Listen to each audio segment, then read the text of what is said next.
बिस्मिल्लाहिर्रहमानिर्रहीम। अस्सलामुअलैकुम। ये है बहुत ही मज़ेदार रेशेदार हलीम या दलीम, और हम इसे इस तरीके से बनाएंगे कि बहुत ही जल्दी और बहुत आसानी के साथ बन जाएगा। तो चलें इसे बनाते हैं। इसके लिए हमने कुछ दालें ली हैं, चावल लिया है, गेहूँ है, जौ है। इन तमाम चीज़ों को हमें भिगा देना है। तकरीबन पूरी रात भिगा दें या कम से कम 3 घंटे तो ज़रूर ही इसे भीगा रहने दें। तो जब ये भीग जाएगा तो हमें करना ये है कि इसे गलाने के लिए चढ़ाना है। या हमने कुकर लिया है, आप इसे पतीली में भी गला सकते हैं। तो कुकर में हमने सबसे पहले भीगी हुई गेहूँ डाली, और ये 2 कप लिया है हमने। इसके अलावा आधा कप हमने जौ भिगो लिया था, वो डाल दिया है। दालों में तमाम दालें हमने आधी आधी कप ली है, जिसमें मूंग की दाल, मसूर की दाल, चने की दाल है और माश की दाल भी है।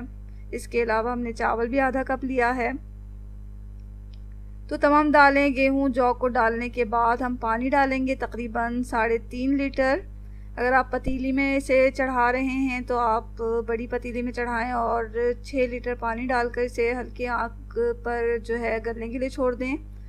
तो यहाँ हमने 3.5 लीटर पानी डाला और फिर कुकर को गैस पे रखा। जब इसमें स्टीम बन गई तो हमने चूल्हे को बिल्कुल लो पे कर दिया है। तो लो फ्लेम पर ये गलेगा। तकरीबन 20-25 मिनट के बाद हम इसको उतारेंगे।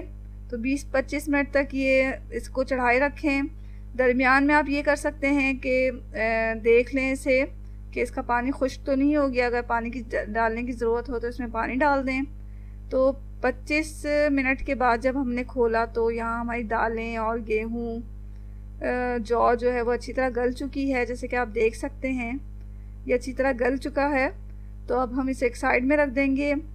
यहाँ हम गोश्त चढ़ाएंगे। तो गोश्त चढ़ाने से पहले हमने तमाम जो गरम मसाला है, जिसमें ये चीज़ें हमने ली हैं, ज़ीरा लिया है 2 टेबल स्पून, 1 टेबल स्पून काली मिर्च ली है, 4 बादियाँ के फूल लेने हैं और 4-5 बड़ी इलायची ले लें, 10-12 छोटी इलायची ले लें। और इनको हम सबसे पहले एक पैन में डालकर रोस्ट कर लेंगे, भून लेंगे हल्का सा, बहुत हल्का सा ऐसे भूनना है।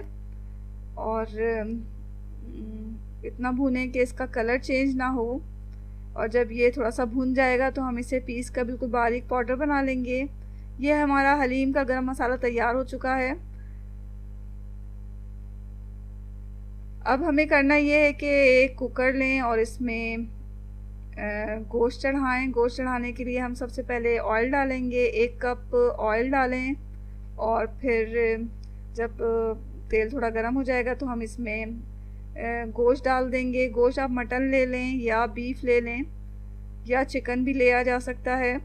और इसको ये हमें 1.5 किलो लेना है। बोन के बग़ैर, हड्डी के बग़ैर चाहिए हमें ये। और इसको हमने गरम तेल में डाला। थोड़ा सा इसको हम गरम तेल में तल लेंगे गोश्त को। और उसके बाद हमें इसमें डालना है 5.5 टेबल स्पून लहसुन अदरक का पेस्ट। और लहसुन अदरक का पेस्ट डाल के इसे थोड़ा भून लें। अब इसमें कुछ मसाले डालेंगे हम, जिसमें हल्दी पाउडर है 1 टीस्पून, कश्मीरी लाल मिर्च पाउडर डाल रहे हैं हम यहाँ पर 2 टेबल स्पून भर के। और ये हलीम का गरम मसाला जो हमने तैयार किया था भूनकर, वो डाल दिया हमने तकरीबन 2 टेबल स्पून। हस्ब ज़ायक़ा नमक डालेंगे और अब इसको हम अच्छी तरह चला लेंगे। अब इसमें पानी डालें, तकरीबन 1.5 लीटर पानी डालेंगे और फिर इसको बंद करके हम गलने के लिए छोड़ेंगे यहाँ तक कि गोश्त बिल्कुल गल जाए। बहुत ज़्यादा हमें इसे गलाना है। हलीम के लिए जो गोश्त लें वो कोशिश करें कि बड़े साइज़ में हो, बड़ी बोटियाँ हों, ताकि इसके अच्छे रेशे तैयार बन सकें। यहाँ हमने कुकर को चढ़ा दिया है और इतना इसे पकाएं कि गोश्त बिल्कुल गल जाए। जब तक गोश्त हमारा गलता है हमने जो दालें और गेहूँ जो गला के रखा हुआ है, इसको हैंड ब्लेंडर की मदद से या घोटनी की मदद से अच्छी तरह ब्लेंड कर लेंगे। तो अगर आप घोटनी से इसे घोट रहे हैं तो अच्छी तरह इसे ब्लेंड कर लें कि हर चीज़ यकजा हो जाए और इसके जो दालों के दाने हैं वो अच्छी तरह घुट जाएं, ब्लेंड हो जाएं। तो यहाँ हमारे जो ये दालों का मिक्सचर है वो अच्छी तरह ब्लेंड हो गया। गोश्त हमारा गल चुका है। यहाँ हमने लिड खोल दिया है इसका। ये देखें गोश्त अच्छी तरह गल गया है।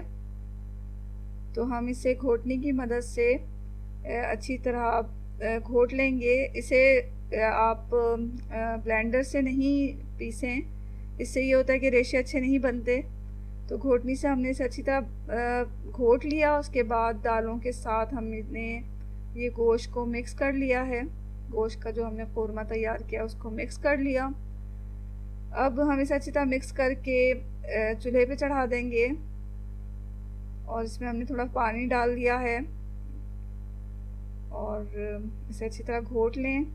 अब इसे चूल्हे पे चढ़ा के इसे पकने के लिए छोड़ें और पकाने के दौरान ही साथ साथ इसे घोटते भी रहें ताकि हमारा जो हलीम है वो अच्छा तैयार हो।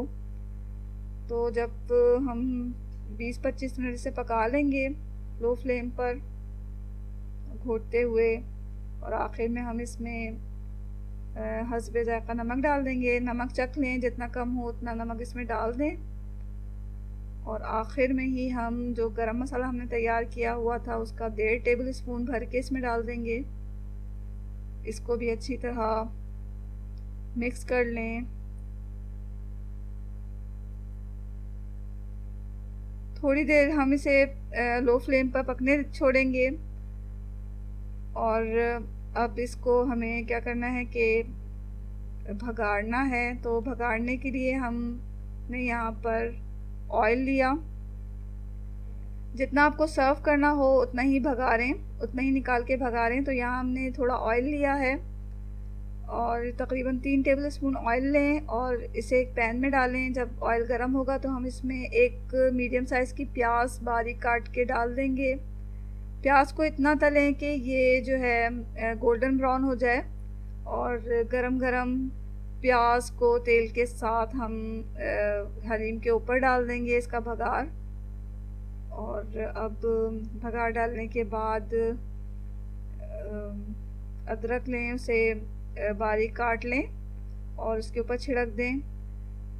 हरी मिर्चों को बारीक काट के इसके ऊपर डाल दें। हरा धनिया और पुदीना को भी बारीक काट के इसके ऊपर छिड़क दें। अब हम लीमू को थोड़ा सा काट कर इसके ऊपर रख देंगे। और फिर ये देखें हमारी हलीम जो है रेशेदार हलीम तैयार हो चुकी है। इसे गरम गरम पेश करें। तो आपने देखा ये कितनी आसानी से और कितनी जल्दी बन गई। अगर हम कुकर में बनाते हैं इसे तो बहुत ही जल्दी बन जाता है ये। तो आप देख सकते हैं कि कितने मज़ेदार है, रेशेदार है। तो ज़रूर ट्राई करें इस मज़ेदार हलीम की रेसिपी को। और अगर आपको ये पसंद आई है तो इसे लाइक करना हरगिज़ ना भूलें। चैनल को सब्सक्राइब भी कर लें। ये मज़ेदार हलीम ज़रूर तैयार करें, ख़ुद भी खाएं, घर वालों को भी खिलाएं। दुआओं में हमेशा याद रखें और ज़रूर बताएं कि आपको ये हलीम कैसी लगी। इसके साथ ही अल्लाह हाफ़िज़।